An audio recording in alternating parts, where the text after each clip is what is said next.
¿Qué tal, chicos? ¿Cómo va? ¿Todo bien? Estoy grabando estos videos para que podamos avanzar un poquito con el material, ¿sí? Creo que para primer año todavía no había grabado ningún video. Espero que estén todos muy bien y llevando bárbaro la cuarentena. Hago este video para que podamos ver un poquito el tema de la revolución urbana y de la aparición del Estado también, ¿sí? Del concepto de Estado. Voy a ver si lo hago todo en este mismo video o si hago dos videos, ¿sí? Para que no quede tan largo. Ya estuvimos viendo en el último tiempo, en los últimos trabajos, a la revolución neolítica, ¿sí? Y ahora, como suceso posterior a la revolución neolítica, viene la revolución urbana. ¿Qué es la revolución urbana? Básicamente es el nacimiento de las primeras ciudades, ¿sí? Esto se debe más que nada al crecimiento económico y demográfico, ¿sí? Esa es si se quiere, son los elementos causales, las causas, ¿sí? El crecimiento económico y demográfico. Este proceso se da obviamente no de un año al otro, sino que a lo largo de mucho tiempo, siglos, por no decir milenios, ¿sí?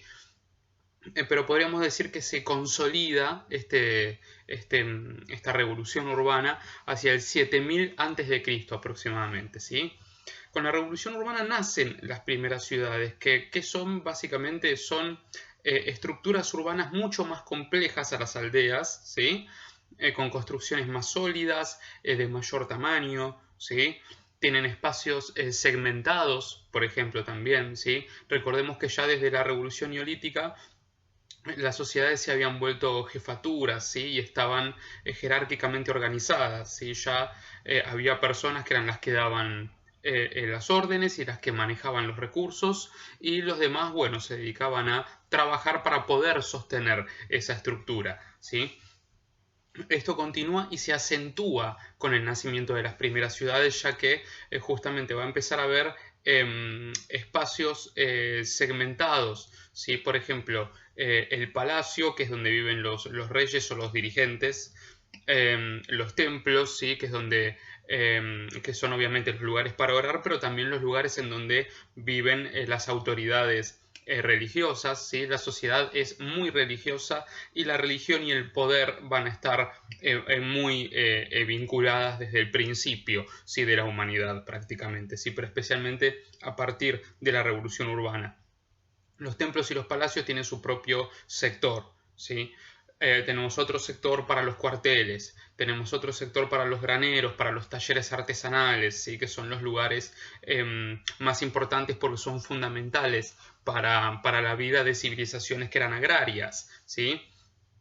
Las primeras ciudades nacen en lo que se llama el creciente fértil o la medialuna fértil, que es básicamente un sector de Oriente Medio que va desde el delta del río Nilo, ¿sí? En Egipto, ¿sí? Pasando por el desierto del Sinaí, por el área del Levante, lo que se denomina la región del Levante, que es lo que llamamos hoy día el corredor sirio-palestino, ¿sí? Hasta llegar a la Mesopotamia, ¿sí? Que es el territorio que actualmente queda en Irak, Irak y un pedacito de Irán, ¿sí? Que es la región que queda comprendida entre los ríos Tigris y Éufrates, ¿sí? Que se la denomina Mesopotamia. La Mesopotamia, sí, Mesopotamia significa entre ríos, entre dos ríos. La Mesopotamia era un área muy, muy fértil, por estar obviamente en torno a ríos, ¿sí? El agua, como ya sabemos, fertiliza la tierra y la vuelve cultivable. Y es en estos lugares donde empiezan a nacer los primeros grandes centros urbanos, ¿sí? Las primeras ciudades. Es en torno a estos ríos y en general en el creciente fértil. Una de la ciudad más antigua de la humanidad, por lo menos hasta los registros que tenemos actualmente, es, si no me equivoco, la ciudad de Jericó, ¿sí? Que queda en Palestina, en realidad en Israel actualmente porque es territorio usurpado por Israel.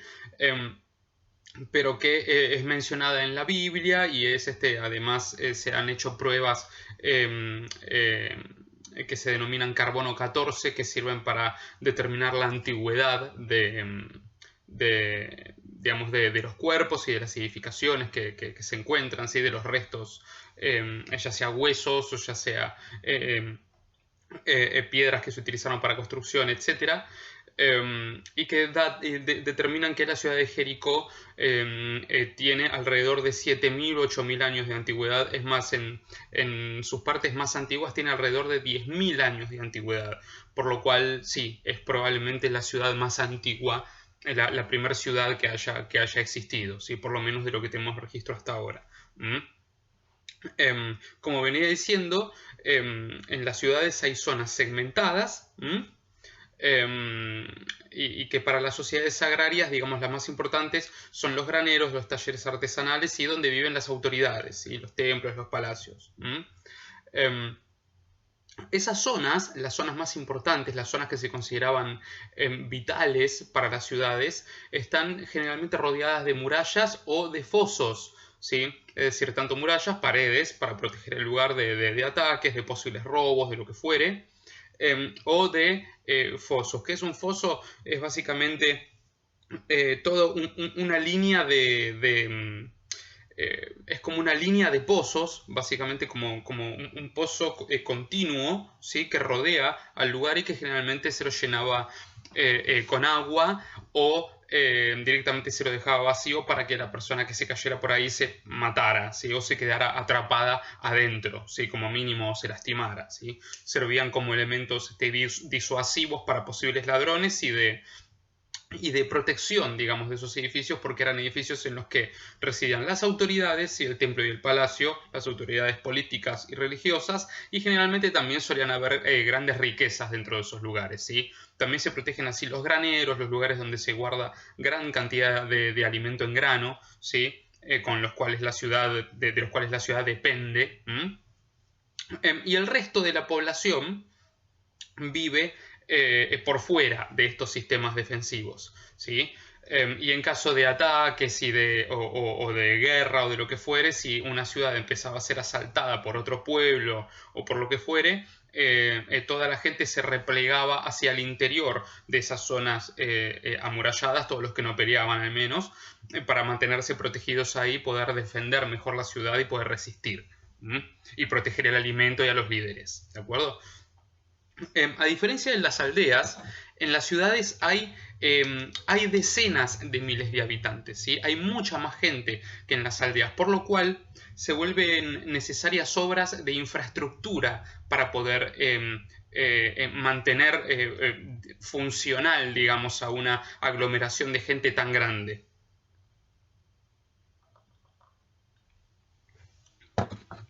Por ejemplo, obras como calles, básicamente lo fundamental, calles. Por otro lado también acueductos, ¿sí?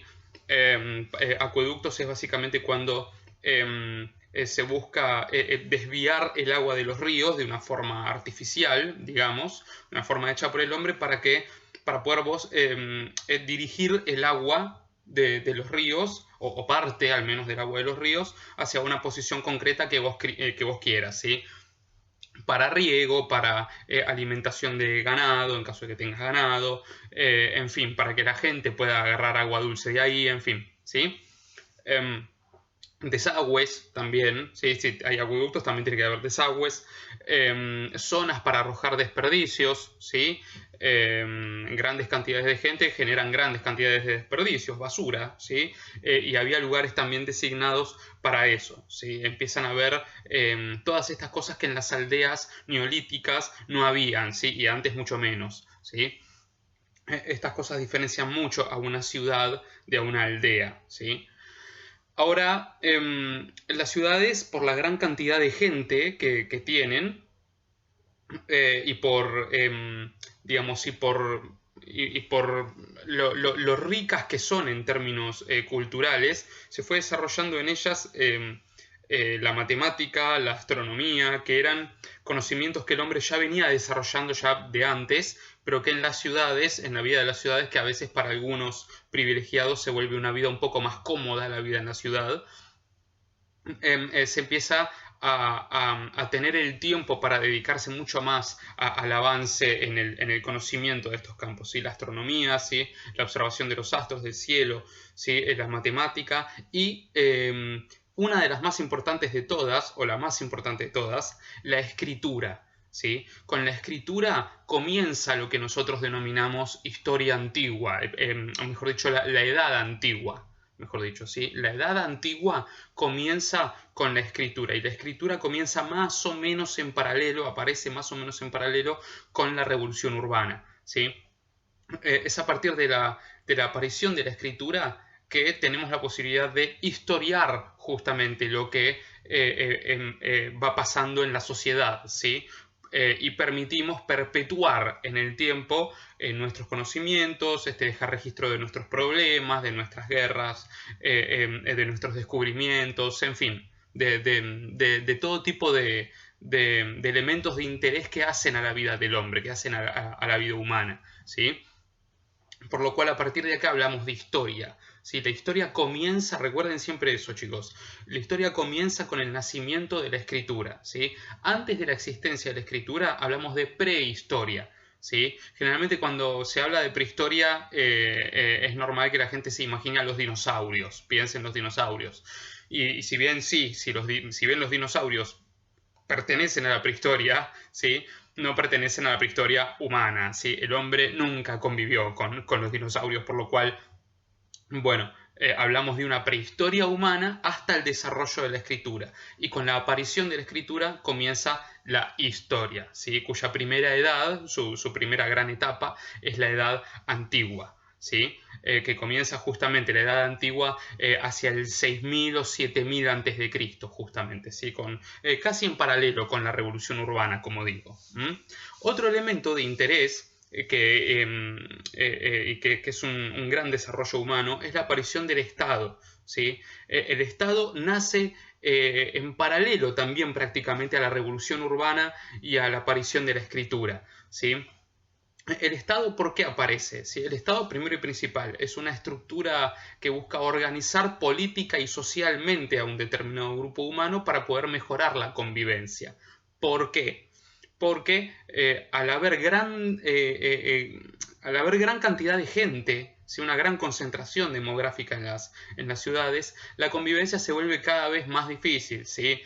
Hay gente que mata, hay gente que roba, ¿sí? Desde que el mundo es mundo, por lo cual se empieza a volver necesario cada vez más, para que las ciudades no se vuelvan un caos, intentar organizar la vida e intentar establecer reglas y normas que deben ser cumplidas, ¿sí? Y que en caso de que alguien no las cumpla, que reciba un castigo, ¿sí? Normas cuyo incumplimiento conlleve un castigo, ¿sí? Porque si no, no tendría sentido. Esto en aras de poder convivir mejor, ¿sí? de que las personas puedan convivir mejor con otras personas. Estas normas, estas reglas que los dirigentes de las ciudades van a intentar hacer que las personas cumplan para poder vivir mejor y de una manera más organizada y con un poco más de armonía, son las que van a ir provocando el desarrollo de lo que nosotros hoy llamamos Estado. ¿Sí? Esto se va a dar poco a poco y lo voy a continuar en otro video que voy a hacer ahora enseguida, ¿sí? Este video y el que voy a hablar del Estado un poquito más en profundidad, los voy a subir los dos al mismo tiempo seguramente, o primero este y después al ratito el otro, así que van a tener los dos, ¿sí? Y después les voy a dar una actividad para hacer. Así que bueno, espero que sigan bien, chicos, y que esto les sirva. Chao.